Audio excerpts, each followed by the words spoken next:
padahal haram. Kalau yang sudah jelas haram itu bukan gak diomongin lagi. Udah datiahnya haram, dilakukannya pun haram. Berarti minum kopi mubah, tapi kalau sampai mabok bisa haram minum kopi. Nah itu perkara mubah. Nah itu. Jadi idza ra'aitum hilala dzulhijjah, apabila kamu sekalian melihat tanggal bulan Dzulhijjah, wa arada ahadukum, dan kamu punya keinginan untuk berkurban, fal yumsik an sa'rihi, maka hendaklah menahan an sa'rihi, dari rambut orang yang berkurban, wa adfarihi, dan kuku-kuku yang ada di orang yang berkurban. Nah, dalilun ala sunnah la alal wujub. Di sini dijelaskan, maka dalil ini bukan dalil wajib tapi hanya sebatas sunnah. Jadi berarti bisa kita simpulkan sunnah hukumnya bagi orang yang mau berkurban apabila sudah masuk bulan Dzulhijjah dan dia niat untuk berkurban. Sunnah itu rambut dan kukunya jangan dipotong. Berarti kalau dipotong dia tidak dapat mendapatkan pahala sunnah. Hebatnya kurban itu begitu. Nahan kuku gondrong aja sunnah. Ya, rambut gondrong aja sunnah. Kuku panjang aja sunnah, dan itu berlaku hanya di bulan Dzulhijjah. Mantep apa gitu? Mantep bener tuh bulan Dzulhijjah. Kuku panjang sunnah tidak dipotong kalau emang sudah niat berkurban. Rambut gondrong sunnah tidak dipotong dulu kalau emang sudah niat kurban. Nah, itu keistimewaan bulan Dzulhijjah. Perintah di sini idza raaitum hilala dzulhijjah wa arada ahadukum ayudhiya falyumsik an sa'rihi wa adfarihi. Ini adalah dalil perintah sunnah, bukan perintah wajib. Mata tajibu, kapan wajibnya berkurban itu? Maka wala tajibu illa bi ahadin amroini, tidak wajib berkurban ini terkecuali dengan salah satu dua perkara ini. Jadi yang asalnya kurban ini sunnah muakkadah asalnya, tapi sunnah muakkadah kurban ini bisa jatuh kepada wajib disebabkan apa? Pertama, ayandaroha, pertama disebabkan nadar. Kata Pak Nur Hadi, kalau seandainya tanah saya laku nanti bulan Dzulhijjah, saya bernadar mau berkurban, maka berarti ketika laku tanah tersebut datang bulan Dzulhijjah, berarti ketika beli kambing, kambingnya berarti kambing kurban, dan kurbannya sudah jatuh kepada wajib. Maka ketika wajib, Pak Nur Hadi yang berkurban pun sedikit pun tidak boleh mengambil untuk menikmati. Ya, untuk menikmati, berbeda dengan kurban sunnah. Makanya kalau ditanya ini beli apa? Kurban Pak, kurban sunnah. Ya. Karena ada sebagian kalimat di sini begini.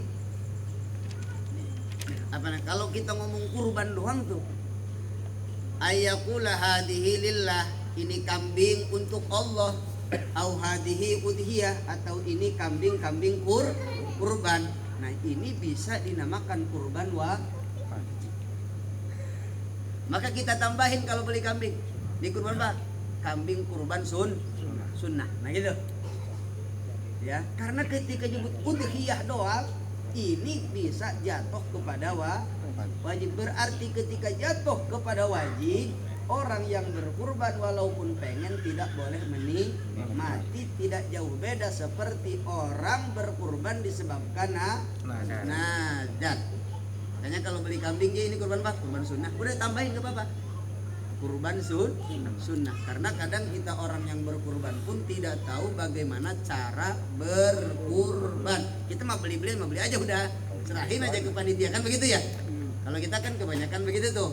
Padahal kurban itu bukan hanya sebatas beli kambing, bukan hanya sebatas beli sapi, tapi harus tahu cara ilmu ibadah di dalam berkurban. Karena kurban walaupun potong hewan nilainya ibadah, bukan beli sapi atau kambing untuk hajatan, untuk poya-poya. Itu bedanya.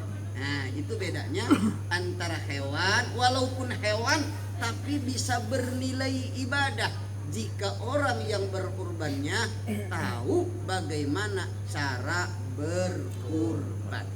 Nah, gitu ya. Man nadara ayyuti Allah falyuti'uhu. Siapa orang yang bernadar taat kepada Allah, maka dia hendaklah taat kepada Allah. Karena emang adanya kurban ini Nabi siapa namanya? Ibrahim. Nabi Ibrahim ya. Nabi Ibrahim pun bernadar asalnya. Kan begitu ya? Bagaimana Nabi Ibrahim, jangankan kambing, jangankan unta, kalau seandainya saya dikaruniai anak, kalau benar murni untuk Allah akan saya potong. Itu sebabnya adanya begitu tuh. Jadi sebabnya emang ada nadar. Maka ketika dikaruniai anak Nabi Allah Ibrahim alaihissalam, maka kata Allah, Him, mana nadarmu? Laksanakan nadarmu. Coba kamu sanggup atau tidak, kan begitu tuh. Jadi di sini asal muasalnya nadar. Maka di situ kurbannya kurban wajib. Nah itu. Hikmatuha, kalau tadi keutamaan dan hukum, sekarang hikmah. Apa hikmah daripada berkurban itu? Wal udhiyatu syarra'aha Allahu ihya'an li dzikri Ibrahim wa tasi'ati 'alan nasi yaumal 'id.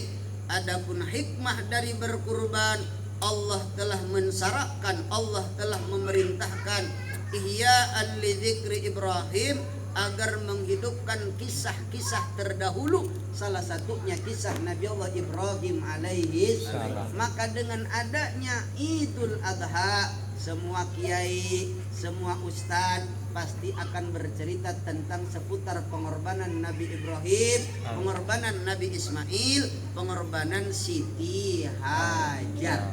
Kan begitu ya?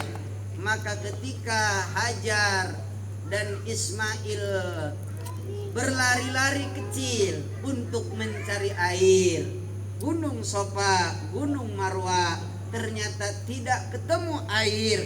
Akhirnya Ismail menggoreskan kakinya, keluarlah air jam-jam. Maka zamzim ya mubarak, zamzim ya mubarak, zamzim ya mubarak, kumpul. Maksudnya kalau jam itu dikumpul.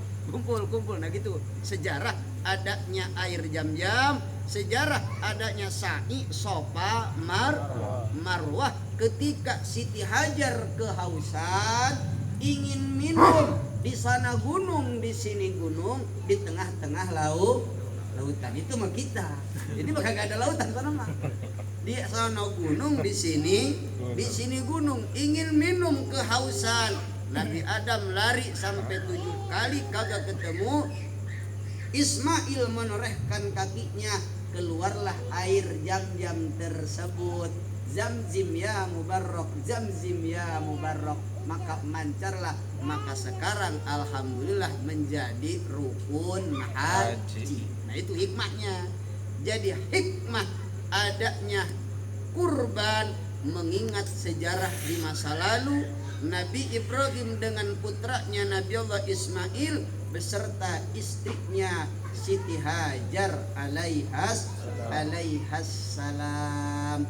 Maka di sana ada namanya Hijir Ismail. Nanti babin saya, nanti di sana ada namanya Hijir Ismail. Kalau emang bisa masuk sunnah, di situ kita sholat sunnah di Hijir Ismail. Kalau kagak bisa jangan maksain, kan gitu. Mas ya. Kalau bisa kita nyium Hajar Aswad. Kalau tidak bisa jangan. Madarat. Ini kalau seandainya saya maksain minum Hajar Aswad, meninggal urusannya, nyawa jangan, bisa jatuh, nanti bukan sunnah lagi ya. Maka cukup istilah saja, Bismillah Allahu Akbar. Nah gitu, Bismillah sambil dikecup, Bismillah Allahu Akbar, menghadap Hajar Aswad. Baru kita muter Subhanallah walhamdulillah wa la ilaha illallah wallahu akbar subhanallah walhamdulillah wa la ilaha illallah sampai rukun yamani kita baca Rabbana atina fid dunya hasanah wa fil akhirati hasanah wa qina ada. Nah kalau yang udah kesana kan kepaham tuh. Oh, gitu. Coba yang kalau belum kesana apa gitu. Nah gitu ya. Nah insyaallah nanti ngelihat. Nah alhamdulillah ini sejarahnya adanya tentang Nabi Ibrahim dan keagungan bulan Dzul Hijjah. Hikmah adanya udhiyah, Allah telah mensyariatkan ihya'an li dzikri Ibrahim wa tausi'ati 'alan nas dan meluaskan 'alan nas terhadap manusia. Jadi kalau Idul Adha yang tadinya kagak punya daging jadi punya daging gitu tuh. Alhamdulillah. Kan Idul Adha begitu. Orang yang kagak punya daging jadi punya daging. Saya juga belum pernah beli daging. Idul Adha masa bisa bagi-bagi daging. Kan begitu. Terus dapat saya bagiin lagi sama istri kagak doyan, mertua kagak doyan saya bagiin lagi ngapain? Kan gitu. Itulah hikmah daripada dengan adanya Idul Adha. Hikmahnya syiar agama Allah menghidupkan kisah-kisah Nabi Ibrahim beserta Nabi Ismail beserta istri tercintanya Siti Hajar alaihassalam. Kama qala Rasulullah sallallahu alaihi wasallam, innama hiya ayyamu aklin wa surbin. Kata Rasulullah bahwa Idul Adha adalah hari untuk makan-makan. Idul Adha adalah hari untuk makan dan minum. Fikih mengharamkan puasa di Idul Adha karena hari itu adalah hari senang, hari untuk makan. Wa dzikrillah dan hari mengingat Allah Subhanahu wa ta'ala. Mata takunu wa la takunu illa minal ibili wal baqari wal ghanam. Mata takun apa mimma takun dari apa saja yang harus pakai kurban, hewan apa saja karena hewan ini banyak, kayak kotok, kayak bebek, kan gitunya, kayak segala macam. Apa yang harus pakai kurban? Wala taqulu ila minal ibil wal baqari wal ghanam. Maka tidak ada yang berlaku kurban itu terkecuali satu ibil. Apa itu ibil? Onta. Wal bakor sapi. Wal ghanam kambing atau kebo, munding. Ya, munding. Wala tujji'u min ghairi hadhihi salasa. Selain ini tidak cukup. Pak Mundir punya bebek.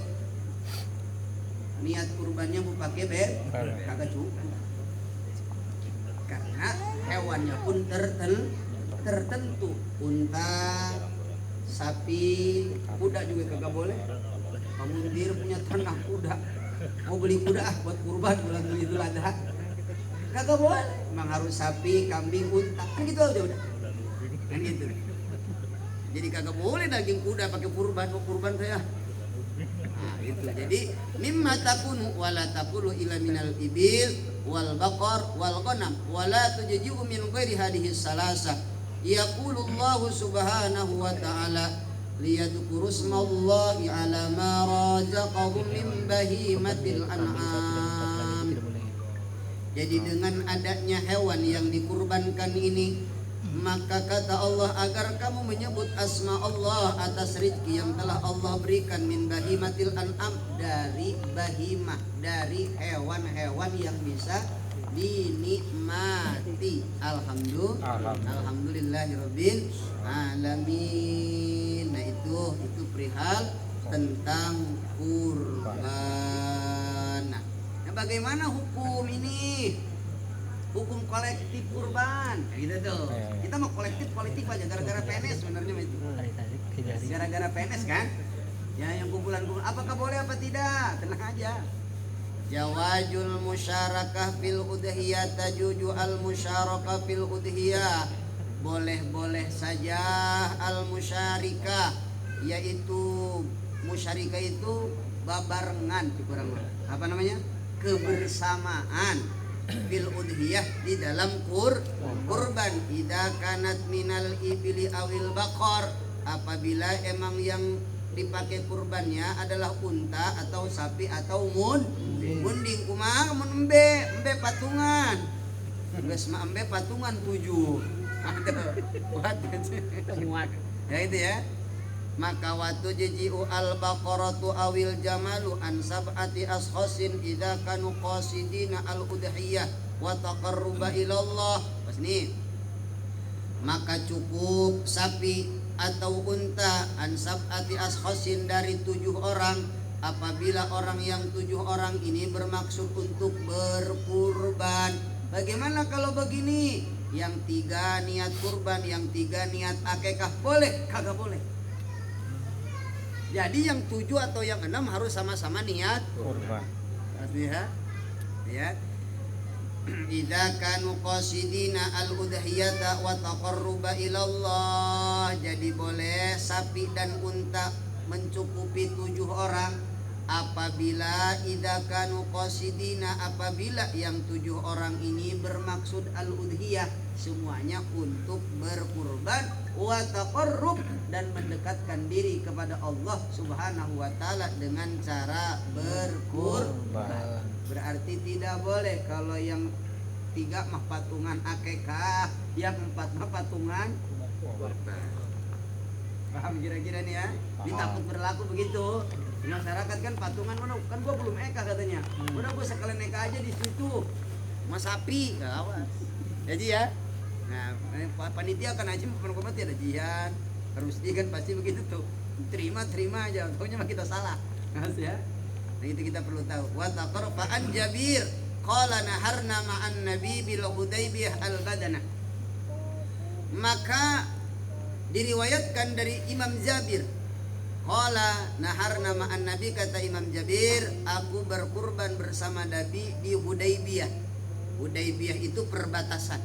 Ini tempat mikot ya.